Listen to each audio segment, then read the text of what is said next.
রাস্তায় দান করেন। স্মরণ রাখবেন, আল মালু মালুল্লাহ, আল মালু মালুল্লাহ, আল মালু মালুল্লাহ।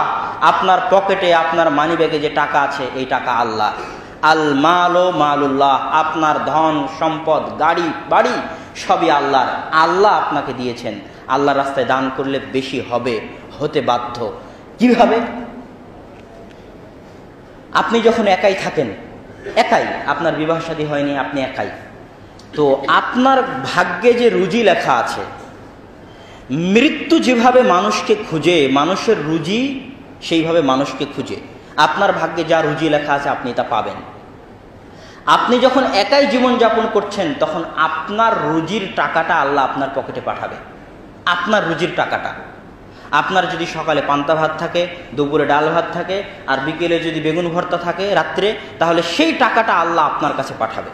যখন আপনি বিবাহ করে আপনার স্ত্রীকে ঘরে নিয়ে আসলেন, তখন আপনার স্ত্রীর রুজির ভার আপনি উঠালেন। তো আপনার স্ত্রীর রুজির টাকাটা আল্লাহ আপনার মাধ্যম দিয়ে পাঠাবে, তখন আপনার টাকা বেশি হবে।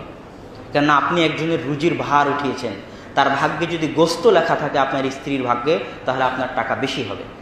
1 বছর 2 বছর পর যখন আপনার সন্তান হলো, সন্তান যদি নেক সন্তান হয়, যার ভাগ্যে 3 বেলায় পোলাও কোরমা গোস্ত লেখা আছে, তাহলে ওই সন্তানের রুজির টাকাটা আল্লাহ আপনার হাত দিয়ে পাঠাবে।